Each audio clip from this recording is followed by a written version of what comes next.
Some guys can.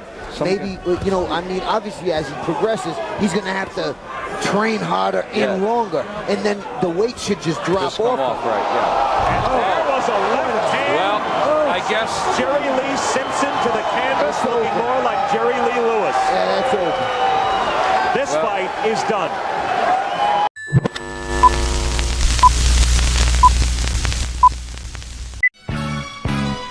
The journey of knowing thyself begins in the cradle and ends in the grave.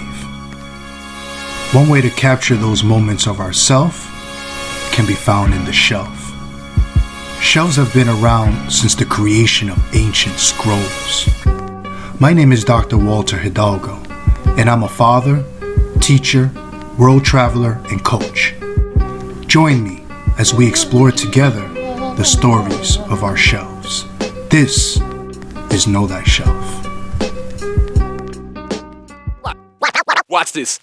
Peace, beautiful family. This is Dr. Walter Hidalgo, and this is the Know Thyself podcast. The Know Thyself podcast utilizes the metaphor of the shelf to extrapolate the self. And the way we do that is we invite guests to come on board and share something that comes out of their shelves. If you are a first-time listener, hello. If you don't like us, goodbye. But I'm bugging. With humbleness, we say hello. This is episode numero 33 of the catalog. I'm super humble and grateful. Before we get into our guests, I want to take this opportunity to shout out a few of our sponsors. So to begin, I want to shout out to Valerio. My glasses finally came in. Definitely check them out, Valerio.com, shopvalerio.com, and use the promo code SHELF25 to get a 25% discount. And I definitely encourage the guy right here to check it out. So you can get yours there. I'll put you on. And I also want to shout out my brother Steve. He has his clothing line and among other things, his 2020 collections. Definitely check it out and take a look at that when you get a chance. All right. Man. Before I introduce my guest, the other thing that we do is we shout someone out, a group of people, individuals. So I want to begin. I want to shout out today all the warriors, the boxers, the trainers, the people that study and do this thing we call the art of war. And for me as an Aries, the god of war, I'm cut from that cloth, and I respect anyone that took that journey, you know what I'm saying? And today I have with me someone that I love, someone that I admire, someone that I respect, someone that I've known for a long time. My brother from another, Jason Big Six Estrada. What's up, man? That was a hell of an intro. I'm trying. I mean, I ain't at Nori status, with the Drink Champ shout out, but we here. Yeah, no, that was good, man. I ain't never been introduced like that. Yeah, I mean, hey, nobody knows you more than your kindred, you know what I'm saying? And I've known you for a minute, so let's start from the beginning, Jay, with you, right?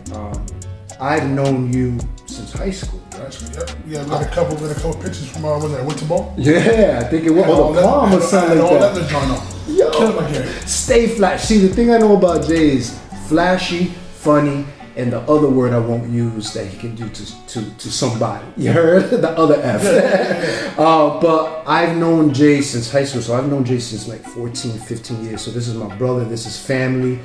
We're here in my hometown of Providence, Rhode Island. South side till I die, I always say. So I'm here and I'm happy to be home. Jay, give us your background.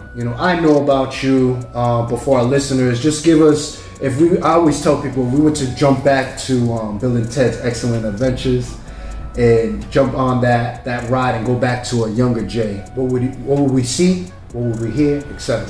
I would have to say, first and foremost, I've always been a cool, funny kid.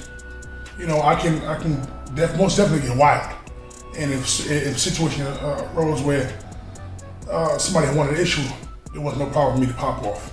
But the first thing, I was a kid who I like to fight, and that's why my dad had me in the gym. I was fighting before anybody even realized that I was actually boxing. I was already beating people up in the street. I moved from South Side, Potters Avenue, when I was 7 years old, and I moved to Chad Brown. So I had to start from scratch. I had to fight all these kids, go to elementary school, middle school, high school. I had to fight a lot. So you can just call me a fighter, basically. Word. And so where's this fighting spirit come from? Was it like, I mean, I don't want to get too deep, but is it bullying? Was it just anger? Was it? I have no idea. Or people testing you? Yeah, I've never been bullied in my life. Never. I never liked bullies. I used to help a lot of kids them out. Facts. Every time I turn around, somebody was messing with this kid. He was just, come on, man, leave him alone. He ain't do nothing to you. Leave him alone. Exactly. Or it's me, you gonna swear. If you want to fight somebody, fight me. I can handle myself. You know what I'm saying? So, I have no idea where it came from. I have no idea where it came from. I don't know if I have a chip on my shoulder because, that's where my dad raised. That's where my dad raised me. Shout out to dad too. You don't want to be bullying people, but you're not gonna be a victim either. So I kind of felt right there in the middle, almost protected. I would crack jokes to mess with people, but I wouldn't try to do it to the point where if I felt like they was uncomfortable with it and it really hurt me, I'll pull back. I won't mess with them. But that's just the way I grew up, man. I don't know where it came from, but it served me right in my life. And that's interesting because, I mean, growing up where we grew up, it ain't a walk in the park what we're talking about. You know what I'm saying? Everybody's going to test. Any place in the hood, in God's green earth, where there's a hood, you're going to be tested.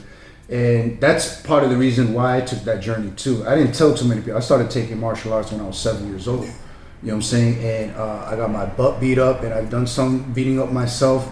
Both off and on the arena, so to speak.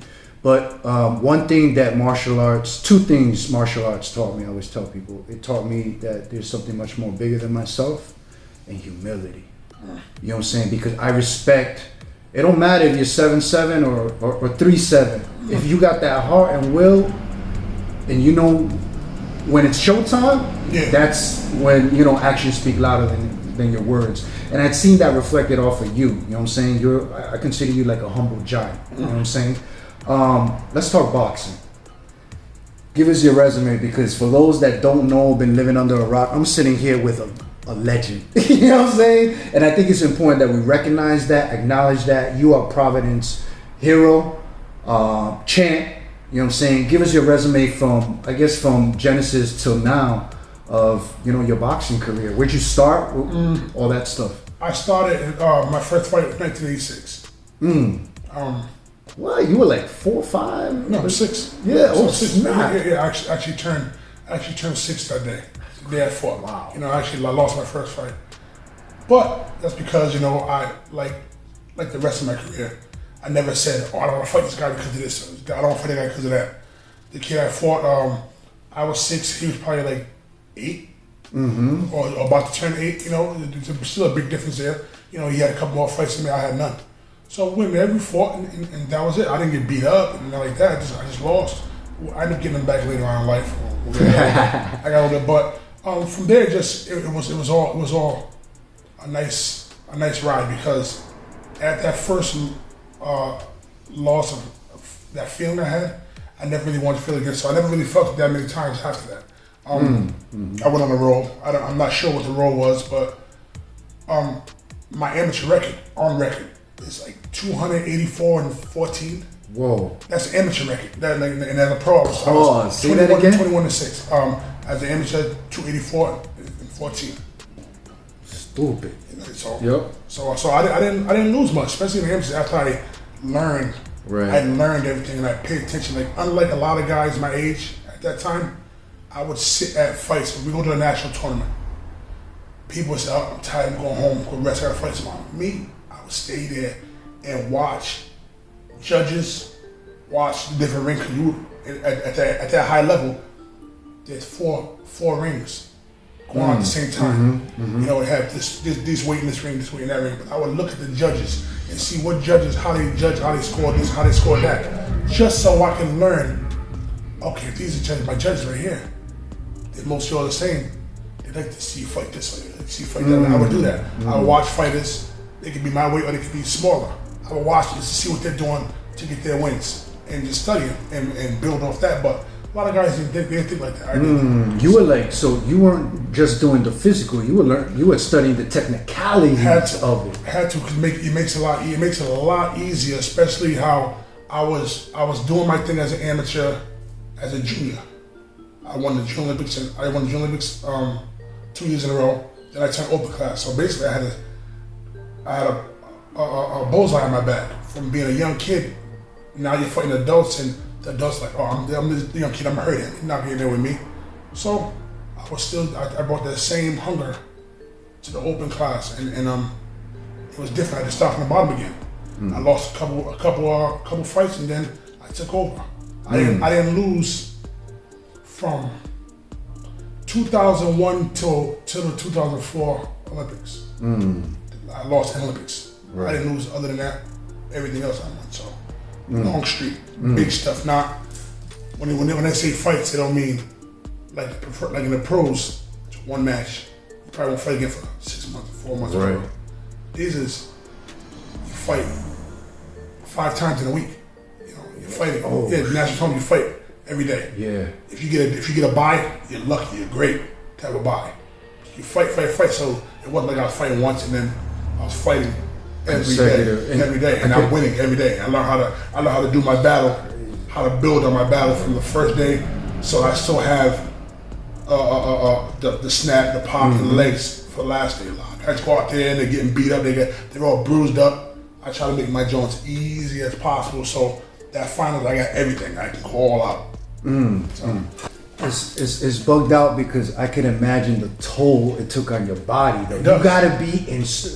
I've heard and I believe it because I've done some boxing myself, but you know, like just not at your level. But like they say, if you can withstand those 12 rounds, you're in the best shape of your life. Yeah, especially as a pro. As a pro, 12 rounds. 12 rounds is nice. 10 rounds is nice. The rounds that completely suck so bad. It's an 8-rounder because you're in that position where, all right, you do 1 to 6. 6 is good. But you start getting a little tired. The middle of the 6th round, now you got to fight that through 7 and 8, and then it's over. But when you go do 10, you got 2 more extra rounds. When you get that 8, boom, it seems like you get a second win. That 10, 11, 12 is beautiful. It's like you almost like a high. But that 8 rounds, you're just tired. That's it. Yeah. No matter what kind of shape you're in, your body's like, oh, I'm tired. There's no second win. But that 10 round, that 12 round is pretty good.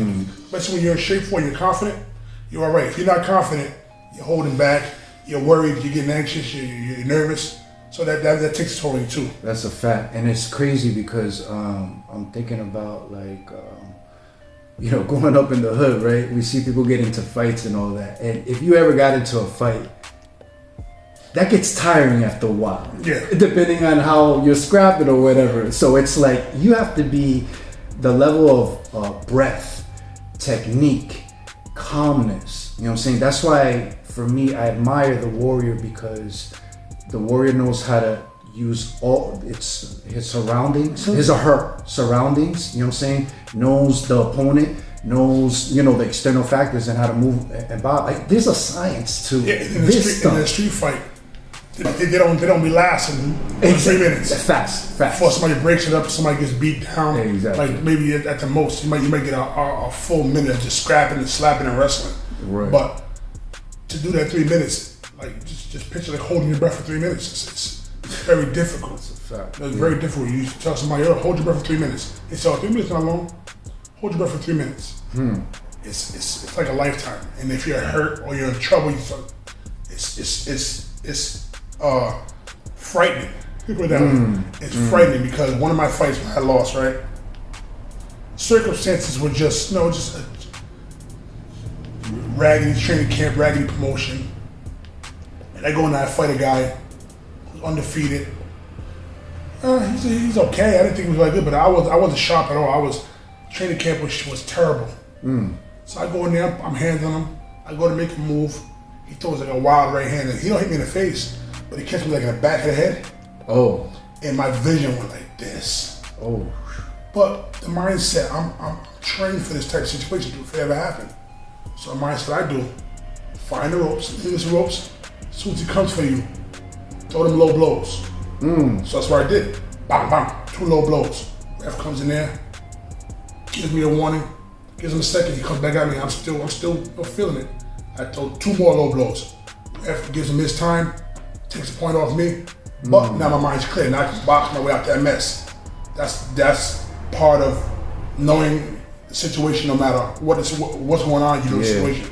And I know what time it is. I can tell when the clock started and how much time I probably left. I'm like, damn, I got a lot of time left. I gotta get out of this. So that's what I mean. Low blows. Trinidad.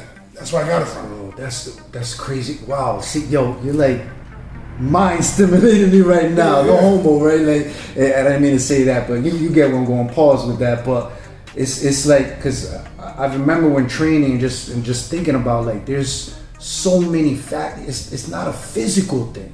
You know what I'm saying? This is a science. This is a mental thing. And I'm thinking about, like, when you're training, they always got the ding, ding, ding. You're going, you're off. Yeah. And when you're training every day, you're going off that bell. And to the point where it literally becomes innate and part of your mental clock that you know those time increments between each match and stuff like that. So you work off that. And see, you're talking, and when you say the bell, you're talking about the pros, right? So imagine you have to separate these bells in amateurs. They're different. The fights are going on at the exact same time. 4 different rings. The one might be a cowbell. One's like an electric bell like the one we have here. And one's a traditional bell. And one might be another kind of bell. You have to separate your mind to know your ring is this belt. This belt. You know what I mean? It's hella tough. I don't see people not pay attention and stop because they heard a bell over here. And dude, their opponent knows what bell is on. He'll throw. And if you get knocked out, that's on you. Yeah. They're not going to disqualify him. That's right. It's on you. You should know what bell. You should know what's going on. So boxing is a difficult situation. And one point and one fight I want to bring up that, to me, it's one of the best I've ever seen in the sport. For the fact that his technique and his boxing IQ is unmatched. Vasily Lomachenko. You ever heard of him? Yeah. Jeez, the things he do in the ring and the way he trains outside the ring is nobody matters. You got all these greats, Roy Jones, all these guys, but nobody has done what he's done as far as for the sport of boxing, where you teach kids that are coming up under you. They're watching you and learning perfect technique. Other things than just hitting the bag and trying to do the shoulder roll, all this trash. This guy had perfect angles, perfect hands, hand moving, tap here, dig hit, perfect. One of my favorite fighter right now. I think you already touched on a lot of points with this, so I'm gonna go ahead and ask you this. What makes a good boxer? What are the good characteristics of a great boxer? Hard work, the ability to adjust, and you have to have a good team around you and understand that you don't know everything. A lot of these guys, they swear they know everything, and then you have people who are making money off you. So if you're doing something wrong, they're scared to correct you. They're scared to tell you, oh, listen, that's not how you do it. You do it this way. So those are my main things that I would have to say for a successful career. You know, and just longevity. You want to box, you go out there, no matter what people say. It's called boxing. It's not called knock them out. So you can go out there and knock people out, but sometimes you're not going to be able to knock them out. They're going to come for you, and you got to be able to deal with that and adjust. And a lot of guys can't adjust. And see, again, it's a science, because I'm thinking about, like, those boxers who are so, like, they got a lot of stamina and stuff, so like they move around that ring to tire out the other boxer too. And I feel like that's another like method that has been used in the past, tire people out, like, and then you look for that opportunity, bing bing, and then it works. It works sometimes too. It works sometimes, but you got to be careful with that, because sometimes put you in a hole. Now you're doing all this extra stuff and you're not throwing no punches in the guy's work, he's just outworking you. And then he gets tired and you start catching him, but you can't knock him out. But you only won the last 3 rounds of the fight. Facts. So it looks bad. So you have to be very, very careful. You have to be able to do to give everything you got, but still be able to have some showmanship, because everybody just doesn't focus on one. That's the thing about what's they call it, subjective. Yeah. Yep. Boxing is very subjective. Some judges want to see this. Some judges want to see that. Fans want to see this. You can't. It's hard for you to please everybody. So the way I say it is, I'm gonna do what's best for me. Facts. Yeah. You know, they want to see blood and guts. Listen, I never been that guy to give you that. All that getting knocked out, sleep. I'm all set. I'm all set with that. I've never been knocked out my whole career. Never been down. Never. So I choose to box, and if I can get you out of it, get you out of there. Yeah. But if it doesn't happen, I'm prepared to go the distance. I've always been prepared to go the distance. So these are just certain things that are kind of lost in this new generation. They want to do what the fans do, and now it's the business too. So it's kind of hurting boxing a little bit. The business part of it. Nobody wants to fight each other. Yeah. I have losses because I fought whoever. Yeah. I go over your country, fight you. I don't care. I like competition. Like I said when I was younger, I like to fight. So it didn't matter. Competition is what it was for me. But maybe if I can do it over, I might have took some bumps. But I didn't do it. So no. But I can sleep at night. Facts. There you go. It's more. Right. All right, Jay, let's switch this up. Let's switch the combo real quick. I want to talk, I've been asking everybody about this whole COVID. Where was Big Six's head?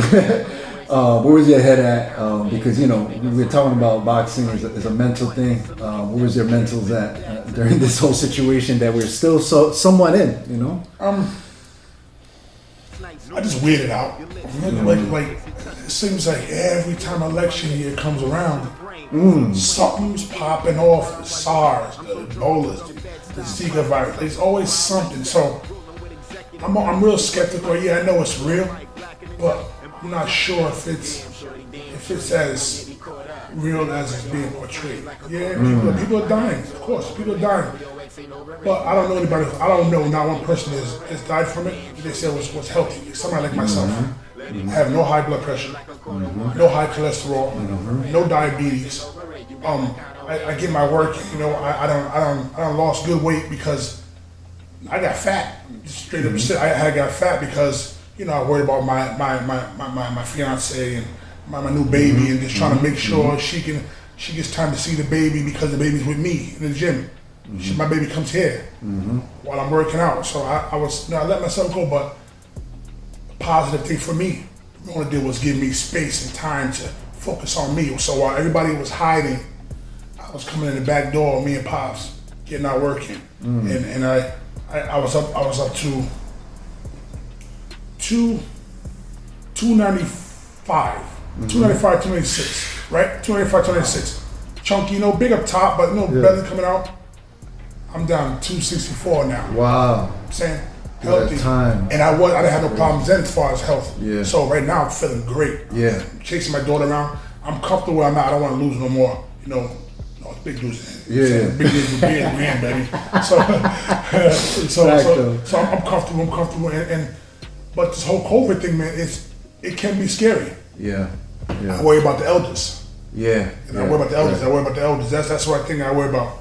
That's why my dad came here hard. My dad is 58 years old. Right. Up in here working out with me 3 days a week. Yep. Lifting hard. So yeah. I worry about things like that. Yeah. I think, you know, like, you know, we were talking off camera with this. You know, anytime someone asks me about this whole COVID situation, the first thing I say is, you know, how's your health? Yeah. You know what I mean? Like, we are almost going to wrap this year up, and I recall a lot of people coming into 2020, I'm going to stop smoking. I'm going to lose weight. COVID hits, and then everybody starts like bombarding the the supermarkets and all this stuff. And it's like, no, like, where is your health? Where's your status at? Because if you're eating right, doing right, living right, it connects to the mind and the body, and it just all interconnects, you know what I'm saying? So I think someone that's been training and it's already disciplined in that factor, I'm not surprised that you're not sick or in that position because you're very preventative in that way. And I'm glad your pops is good too. That's super You important. know what's crazy though? Nobody in this gym has been sick. I'm not saying it's 100%. I'm not saying it's fact or anything like that. But I feel like me growing up in dirty gyms, being around all the bacteria and all that kind of stuff my whole life, I've never been sick. I've never had the flu. I've never had chicken pox. I barely get a cold. Barely. I don't know when the last time I've actually had a cold where I have sniffles and I have a deviated septum. So my nose is clogged. I take nasal spray and I'm good. Yeah. But as far as actually being sick, no coughs, no sneezing, no headaches, no nothing. I mean, nothing. So I don't know if that has anything to do with me growing up in this environment where kind of build up a certain kind of tolerance and immunity and stuff. I don't know, but I feel like and there's nobody in the gym has been sick. Yeah. And people have been coming here the whole time. Like we had a crew of maybe 12 people that we had our times blocked off. We wasn't having no more than 2 people at a time. So we had this time blocked off, whatever. People were coming in here getting their work in. And then as soon as June 1st hit, they let us open the gym. We was up back and running. You want to wear a mask to work out? You wear a mask. You might pass out because boxing is not the weightlifting gym. It's breathing. Like if you actually got a good mask on, you're gonna stop. You're gonna block your breathing a little bit. So I tell people at their own risk. Listen, you want to wear a mask? Wear a mask. You want to feel safe? You feel safe. It's cool. But you pass out. That's on you. I'm wake you up with some water. I'm gonna throw some cold water on you. And it's and it makes sense because see, for me, even though I'm not as active in sports, like in a arena setting, in a formal setting, I train like as if, you know what I'm saying? Because I like it. I've been conditioned, eat right, have a regimen, know when to work out. And when you continue to apply that throughout your life, you lessen the chance of getting sick because working out, what does it do? It releases endorphins. It makes you confident. It makes you look good, feel good, act good, and all this other stuff. So if your body's already boosted in that way, and you add the confidence, the chance of an external thing happening to try to beat you up will lessen. People are stressing like hell. Like stress is definitely bad for your health. Stress. See, again, you're a smart man because the reality is people die off more other stuff than COVID. I mean, people die from the common flu more than COVID, but stress is the number one killer in life. The number one thing. You worried about, oh, I got a mask. You're staying. And there's people I know right now that still haven't really left their house much. Oh, no. Like they haven't left their door. No, I can't. Why? Yeah. Like why? Listen. I'm from a checkout. I'm gonna check out on my own. I'm not. There's no way in hell I'm just gonna lay down and just die. No. I'm not. I can't live in fear. If people who are religious, I'm not really religious, but if you're religious, you believe what's gonna happen is gonna happen. You can die in a bathtub. You sit and bang your head and you drown. It's the same way I feel. Yeah. I'm not gonna stay in a house because there's a flu going around. I can't do it. There's something in me just can't do it. Like I'm not saying I'm out here shaking hands and hugging on people I don't know. Right. But I'm just not gonna be in fear. You know, I shake certain people's hands. If I know you, I feel comfortable, and that's just something. That's the way I am. Yeah. But if I don't know you, I give you pounds. Yeah. But I've been doing that because certain people you box, so they want to shake your hand and squeeze your hand. My hands hurt. Right. So I'm used to giving pounds anyway. All this did was help me do what I've been doing without people feeling insulted. Facts. But I'm not living in fear. I can't do it. Yeah. I can't do it. I feel bad for people who feel like that, but I just can't do it myself. But hey, to each his own. Yeah. Well, I mean, I'm talking to a warrior, so we don't have fear. So we gotta do what we gotta do. You know what I'm saying? And the inevitable is truth, because one thing I learned about this life is, you know what I'm saying, that death is inevitable. Yeah. You know what I'm saying? Nobody gets off the rock. And that ring right here will teach you a lot about that too, man. Because if you ever got knocked out and see some stars, or seen some of you with football in other ways, it's like damn near close to death in that way. You know what I'm saying? What's going on, man? So speaking of the gym and all that stuff, You know, we always ask someone, our guests, to bring in something to share out of the shells, and you just told me that this is coming out of your shell. Yes, this right here. This is hard work. Like, where are we, Jay? Where are we? This is the what side of Providence we are? I would call this like north. Yeah, like north. Right? Yeah, it's not North Providence, but it's more of a north end. You know, Chadburn on the street that way, Arlington's down that way.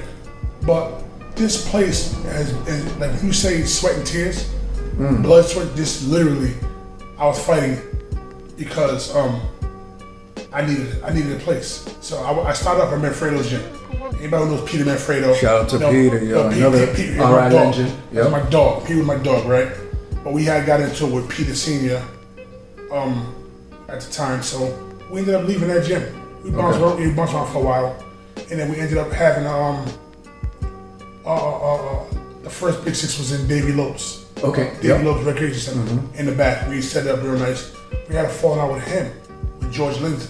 Oh wow. So, which I thank him for, excuse my language, being an asshole. Yep. Because it pushed us to look for our own location. So we found this place. It used to be a breakfast joint, and it was a gyro joint. And we came in here, we saw it, we created something off this, but I was fighting while we was getting the gym going. So money of mine, my dad's, my brother's, like, wow, this is on the back. Real. We carry this on our back, and best thing, can't nobody tell us a thing. This is owned. 3 years paid for. Been there for about to be 11. Speak on it. I'm saying, so when people say black-owned businesses, half the time they're not really owned. They're renting from somebody who kicked them out. Nobody's kicking us out. We pay taxes on the building, and a lot is ours too. So, so nobody can say nothing to us. But when I say owned, I mean actually owned, not rented. Not I gotta answer to somebody. It's ours. That's dope because we talk a lot about in the podcast about entrepreneurship. I've never been a 9-to-5 person. You know what I'm saying? I really, it just doesn't stick to me. I don't swing. Boxing is what I did. In high school, I don't know if you remember when I was slinging them contacts thinking it was drugs. Facts. My pops said he's on top of you. Yeah. So, that's right. So that's how I killed the game. I would get the pack of contacts that came in 3. I would get it from him, buy it from him for $25 for the box. But I would sell a pair for 20. So 3 killing the game. Yeah, and I would have all. I had the whole school on lock. What's funny is that our family are business people. My brother Eric was a firefighter. When I graduated, I left the business to him. This guy was on some old drug dealer type stuff. The way he did it. Yeah. He sold contacts in Mount Pleasant. My cousin Steve went to Hope, and the other cousin went to Central. He started wholesaling to them, and they were selling them over there. This guy, that's him. Yeah. That's him. That's all him right there. Yeah. Oh, okay. That's all him. Like, you know what I mean? That's his thing. He got the water. He bought the water bottle and stuff. And that's what he does. Concession stand. That's what he does. He's the other owner. That's what he does. So our gym is really 100%, 1000% family oriented. Family. Like, people come in, we treat like family. Yeah. So we treat like family. It's just how it is. So. I feel like I'm at family right here. You know what I'm saying? This is family, and there's so much history here, and there's so much. Give us some folks that have stepped into this arena before that are, up and coming. Well, we have a few killers that really, I can't wait to see how things work for them. We have a kid, Elijah Pacho. Okay. He's I don't know what the hell he is, honestly. he's Cape Verdean, but like a Portuguese, and then a normal African American, might have a little white in him. I don't know. He's a whole bunch of stuff. He can fight. Okay. 135, 140 pounder. Oh, okay. Then I have a kid that comes here, Alejandro Palino. He comes all the way here from Connecticut. Oh, he's out from Connecticut. Him and Sean Ward, two good upcoming fighters that are probably gonna turn pro soon. Have Lamont Powell that I told you about.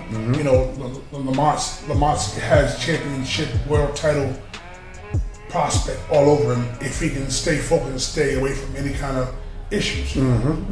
But you know, obviously we had a boo-boo injury. Virginia was training here for a while. We had our falling out, but no hot feelings. We good. Yeah, yeah. We know he does what he does. I know what I do. Kaylee Reese, great fighter. She just left a little while ago. So we have a lot of up and coming. Oh, I forgot. I can't forget my little cousin. Oh, I was gonna say Bubba, yo. Bubba. Shout out to Bubba, yo. Beast. I gotta interview him, kid. Yeah, he's nice. And it was crazy because he's been working out with us. He's getting strong. He works out with me, his dad, my pop. And Bubba. We work out Monday, Wednesday, and Friday. We do lifting. We do. We had a whole little. It wasn't a challenge, but we did push-ups, right? You know, you do put your feet up on the bench. Yeah. Push-ups, bro. I got to 1,000. 1,000 sets of 40. Pops did for his birthday. He did 1,200. Tuna, Bubba's father, he did 1,500, but he almost died. He wanted to be the best. So. Yeah. And then Bubba did 1,500 and one because of his dad. He didn't want to be better, but these are some of the fighters that we have. We have other fighters, but I gotta let them build first before I even put their name out there. Right. Those guys I mentioned, killers. Jay, what advice would you give to the young people? You know what I'm saying? Because you work a lot with them. That's one thing that you and I are very heavy on, the next generation. That's why when that bully approaches someone, you always step to the side. But what's for the kid who maybe can't afford to pay for the class or is looking to get to that status, but what's the advice you would give to these young people nowadays?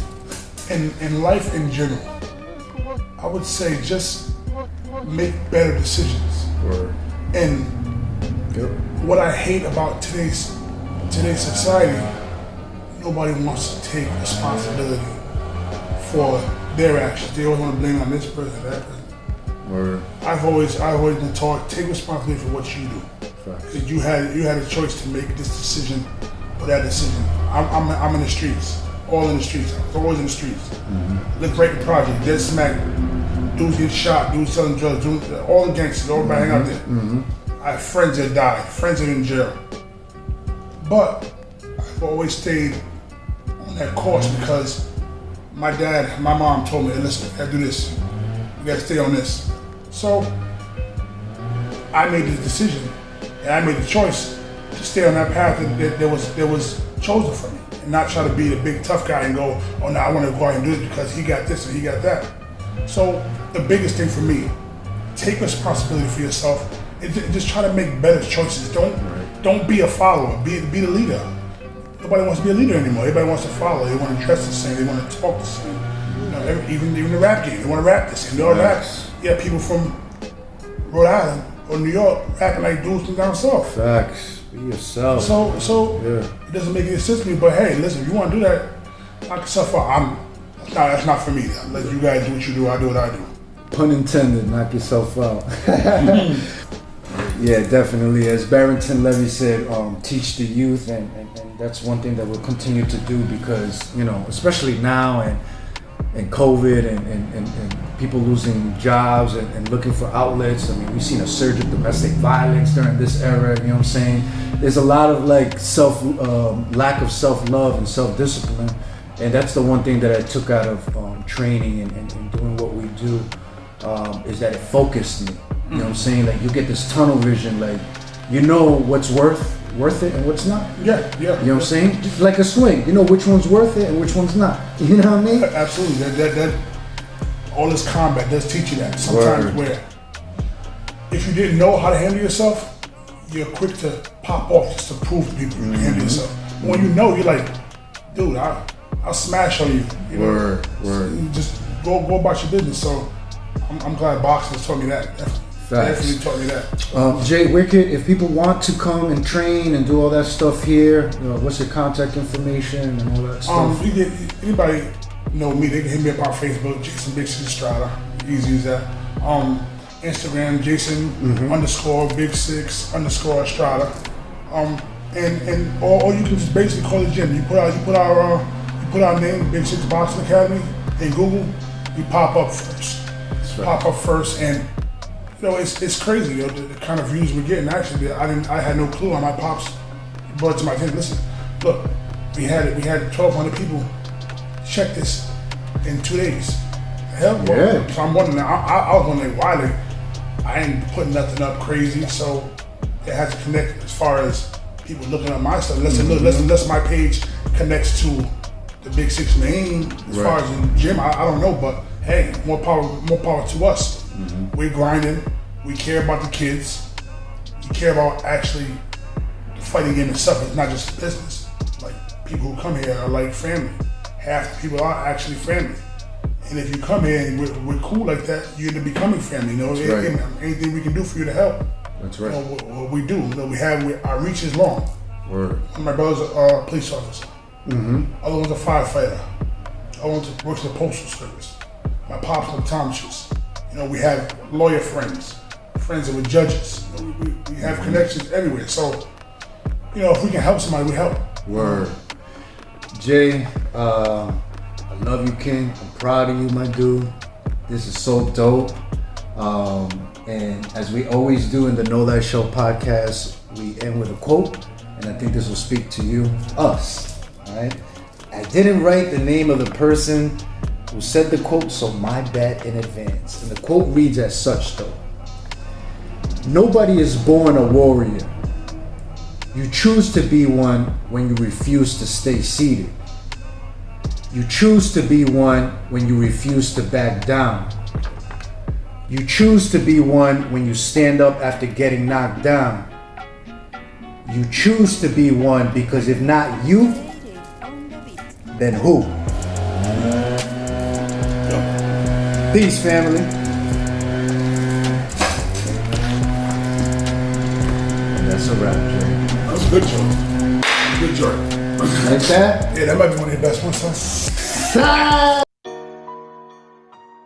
I get the bag, I get the bag, I get the bag. Said I get the bag, I get the bag, I get the bag. Yeah, I get the bag, I get the bag, I get the bag. Said I get the bag, I get the bag. I get the bag by myself, swear. I get the bag by myself. I get the bag, I get the bag, I get the bag, I get the bag by myself. I get the bag by myself, swear. I get the bag by myself, swear. I get the bag, I get the bag, I get the bag by myself. I get the bag. I don't get to do anything else. What woman I get the bag, I get the bag by myself. I get the bag by myself. I get the bag by myself. I get the bag, I get the bag, I get the bag by myself. I get the bag by myself.